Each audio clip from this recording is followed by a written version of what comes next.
넌 내려오라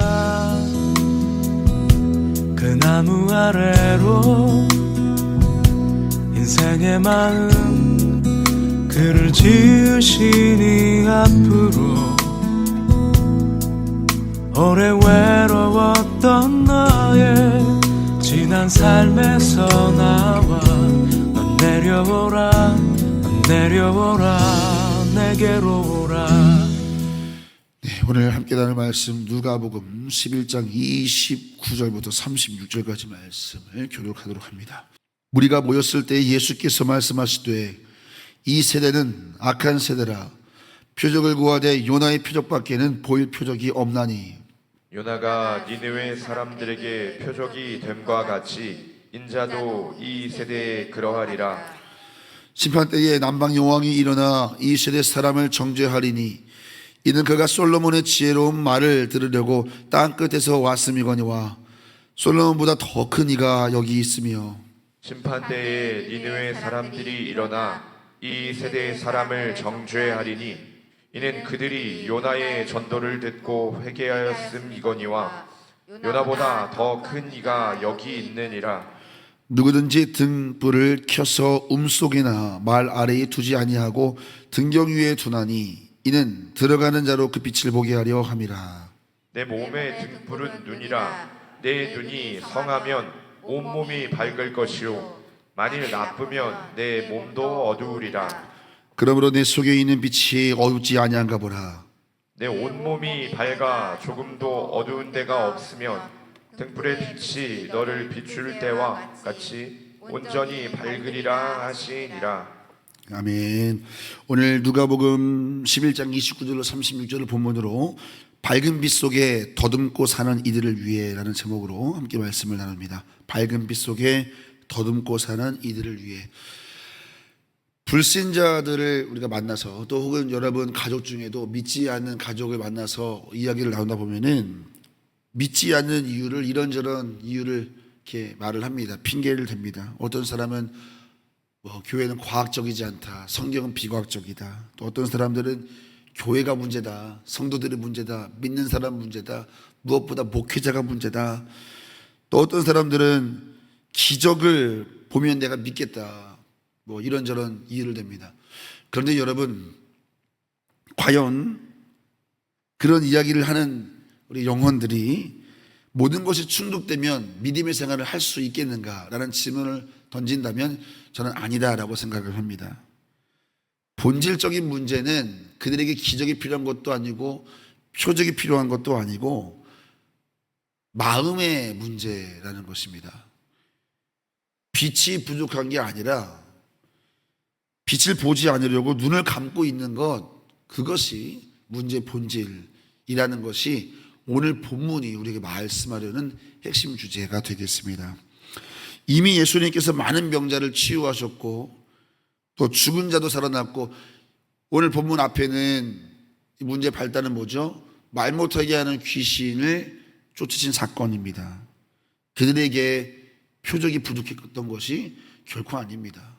이미 예수님 많은 것 보여주셨습니다. 심지어 예수님이 바로 앞에 계시지 않습니까? 문제는 그들의 굳어진 마음, 회개하지 않는 마음에 문제가 있는 겁니다.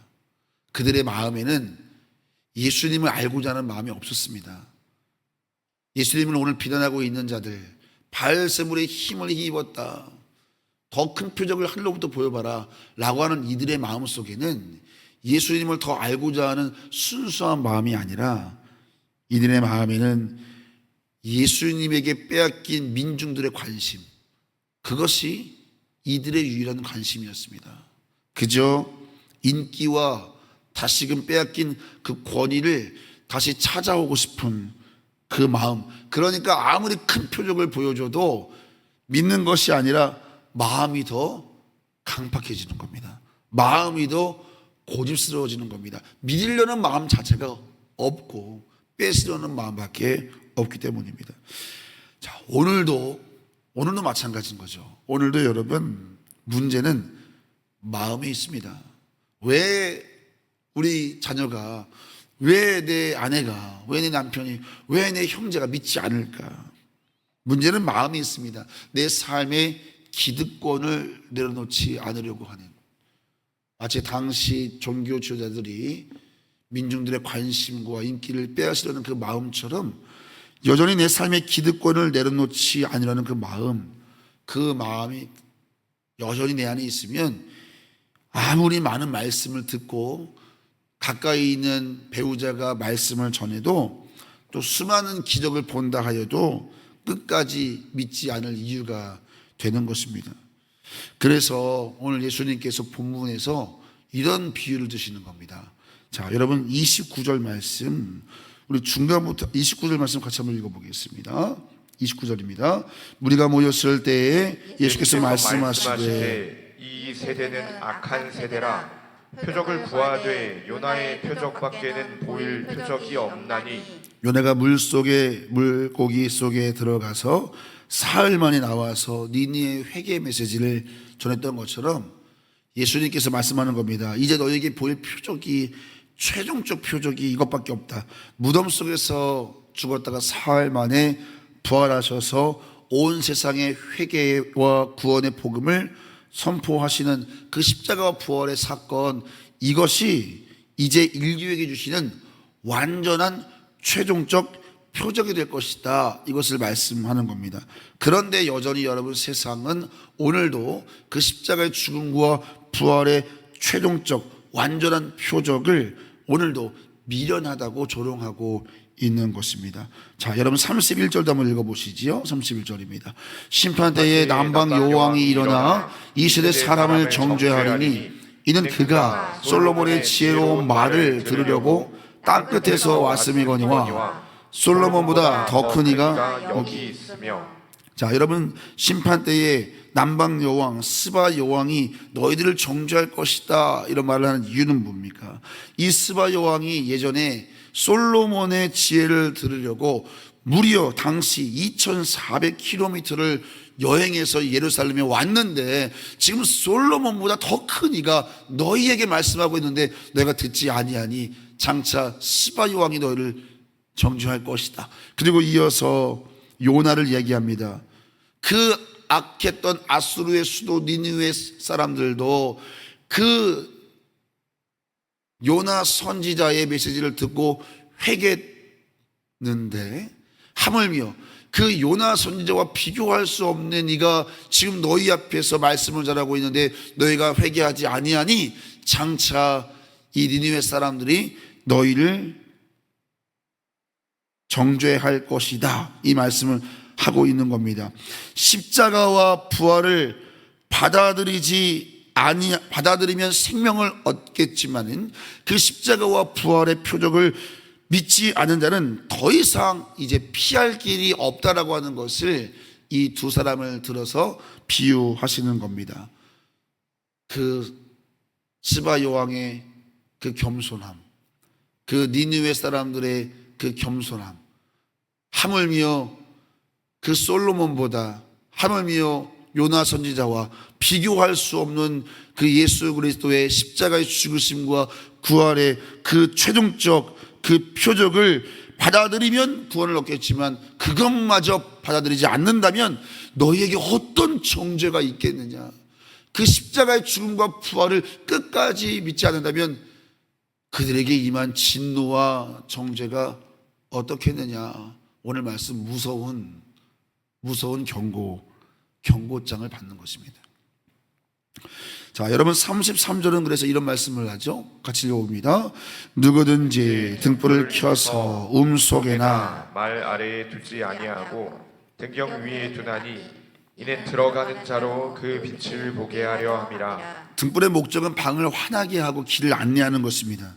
여기서 말이라고 하는 것은 곡식을 담는 큰 그릇을 말하고 이라고 하는 것은 땅 속에 저장고나 어두운 곳을 말합니다. 그러니까 예수님의 진리는 너희에게 안내하려고 밝은 빛으로 비춰진 것이지 말 아래나 속에 두지 않았다. 다시 말하면 지금까지 그 구원의 진리는 세상 가운데 환히 비춰져 있었지 감춰져 있지 않았다. 예수님은 스스로 말씀하기를 나는 세상의 빛이다, 이렇게 말씀하셨습니다. 하지 않으셨습니까? 문제는 빛이 아니라는 겁니다. 빛은 감춰진 적이 없다라는 것입니다. 다만 눈을 감아버리면 캄캄한 밤처럼 더듬으며 살 수밖에 없는 것 아니겠습니까? 빛이 아무리 밝아도 내가 눈을 감으면 나는 여전히 어둠 속에 더듬으며 사는 것입니다. 그래서 34절에서 이런 말씀 맞습니다. 같이 읽습니다. 내 눈은 몸의 등불이라. 내 눈이 성하면 온몸이 밝을 것이요 만일 나쁘면 내 몸도 어두우리라. 눈은 빛을 받아들이는 통로인 것입니다. 환한 대날에도 앞서 말씀드린 대로 눈을 감아버리면 어둠 속에 더듬을 뿐입니다. 여러분, 오늘 세상은 왜 어둠 속에 더듬고 있을까요? 빛이 없어서가 아닙니다. 내 안에 기득권을 내려놓지 아니라는 교만한 마음을 갖고 눈을 닫으면 아무리 진리가 선포되어도 아무리 밝은 빛이 있어도 어둠 가운데 더듬으며 살 수밖에 없는 것입니다. 저는 오늘 말씀을 통해서 이런 기도를 함께 하기를 원합니다. 사랑하는 성도 여러분, 여러분의 가족들의 마음의 눈이 활짝 열리기를 예수님의 이름으로 축원합니다. 그것을 위해 기도하셔야 됩니다. 내 마음의 교만한 기득권을 내려놓지 않으면 아무리 빛이 비쳐도 들리지 않고 어둠 속에 더듬는 것입니다. 그래서 성령께서 우리 가운데 오신 줄로 믿습니다. 성령께서 우리에게 밝은 빛을 비추셔서 진리를 깨닫게 하시면 그 교만했던 마음이 열리고 하나님의 빛이, 광명한 빛이 그 심령 가운데 비칠 줄 믿습니다. 최종적 권위, 십자가의 부활, 죽음과 부활, 이 표적, 이 복음, 우리 사랑하는 가족들이 믿게 되기를 예수님의 이름으로 축원합니다. 오늘 이 시대 세상 것들로 마음이 가득해서 회개하지 아니라는 마음들, 그들에게 스바 여왕의 겸손, 니느웨 사람들의 회개의 역사 일어나기를 소망합니다. 그렇게 하실 줄로 믿습니다. 우리가 간절하게 기도하면 성령께서 역사하실 줄로 믿습니다. 그러면 살아납니다. 그러면 변화됩니다. 여러분, 낙심하지 마십시오. 낙심하지 마십시오. 주님께서 그 니느웨도 회개케 하셨습니다. 여러분, 니느웨가 얼마나 악랄한 도시인지 아십니까? 그 아수르족이 얼마나 잔인한 민족인지 아십니까? 역사적으로 아수르만큼 잔인한 민족이 없습니다. 그러나 그 아수르의 수도에 있는 그 니느웨 백성들도 그 요나 선지자의 메시지로 회개했다면, 하물며 오늘 성령께서 예수님의 십자가의 죽으심과 부활의 메시지로 역사하신다면 우리를 얼마든지 변화시킬 수 있는 줄로 믿습니다. 그래서 오늘 우리의 기도가 중요한 것입니다. 무엇보다도 오늘 이 새벽에 나온 사랑하는 성도 여러분, 우리의 심령을 예수님의 빛으로 마음의 눈이 밝아지기를 우리 함께 기도했으면 좋겠습니다. 한번 빛을 보았지만 계속해서 우리 마음은 왜곡되고 편향되기 때문에 복음의 빛으로 우리 마음을 지속적으로 비춰주셔야만 합니다. 그렇게 순결하신 예수님의 빛으로 우리 마음이 밝아지고 그 밝아진 마음으로 세상을 바라볼 때 왜곡된 세상, 편향된 세상 우리가 두려움으로 바라보지 아니하고 세상에 집착하지 아니하고 세상 가운데 자유할 수 있습니다. 그래서 내 안에 있는 빛으로 세상을 비칠 수 있게 되는 작은 등불로 우리가 살 수 있는 것입니다. 오늘 말씀을 결론 짓겠습니다. 사랑하는 성도 여러분, 오늘 이 새벽 성령께서 여러분과 나의 또 우리 가족들의 마음의 눈을 복음의 능력으로 밝히 열어주시기를 예수님의 이름으로 축원합니다. 오늘 빛 가운데 더듬으며 사는 여러분의 가족들, 주님이 역사하시면 얼마든지 변화될 수 있습니다. 오늘 이 새벽 그 믿음의 기도, 내 믿음대로 될지어다 함께 기도하는 새벽 되기를 소망합니다. 기도하겠습니다. 오늘들 첫 번째 우리 이슬미 청년, 우리 하일이, 하랑이, 하겸이 주님 앞에 일첨을 해드립니다. 하나님, 우리 자녀들의 삶 속에 오늘 말씀처럼 예수 그리스도의 밝은 빛이 보여지기를 원합니다.